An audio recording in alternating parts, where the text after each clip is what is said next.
Shrimad home remedies में आपका स्वागत है।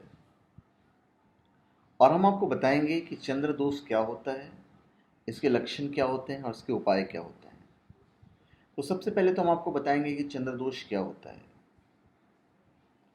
जब चंद्रमा के साथ राहु की युति हो रही हो तो ऐसी अवस्था को चंद्र दोष माना जाता है। इसी अवस्था को चंद्र ग्रहण भी कहते हैं।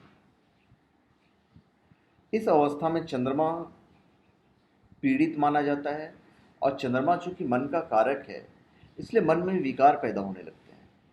इसके अलावा भी कुछ और अवस्थाएं हैं जिनमें चंद्र दोष होता है।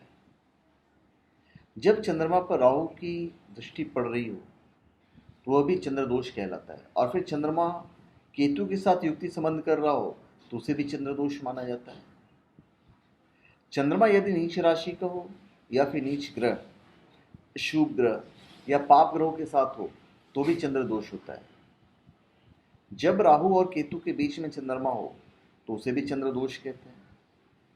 चंद्रमा पर किसी भी क्रूर ग्रह की दृष्टि पड़ रही हो तो उसे भी चंद्र दोष होता है। जब सूर्य और चंद्रमा एक साथ हो यानी अमावस्या को भी चंद्र दोष कहा जाता है। इसके अलावा चंद्रमा से द्वितीय और द्वादश स्थान पर सूर्य, राहु और केतु के अलावा कोई भी ग्रह न हो तो यह भी चंद्रमा को पीड़ित करता है और चंद्र दोष कहलाता है। अभी चंद्र दोष के लक्षण क्या है मैं आपको बता देता हूं। आपकी आमदनी का जरिया एकाएक छिन जाएगा, या फिर पानी संबंधी दिक्कतें आपको झेलनी पड़ रही है। आप अनिष्ट की शंकाओं से घिरे रहते हैं। मन में घबराहट, एक अनजाना भय आपको सताता रहता है।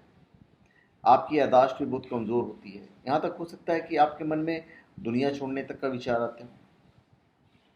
तो यदि आपके साथ ये सब अगर हो रहा है तो ये चंद्र दोष है। इन सब का कारण आपका मन होता है और मन चंद्रमा से प्रभावित होता है। यदि आपके साथ ये सब घटनाएं हो रही है तो इसका मतलब यह है कि आपका चंद्रमा कमज़ोर है या फिर आप चंद्र दोष के शिकार हैं।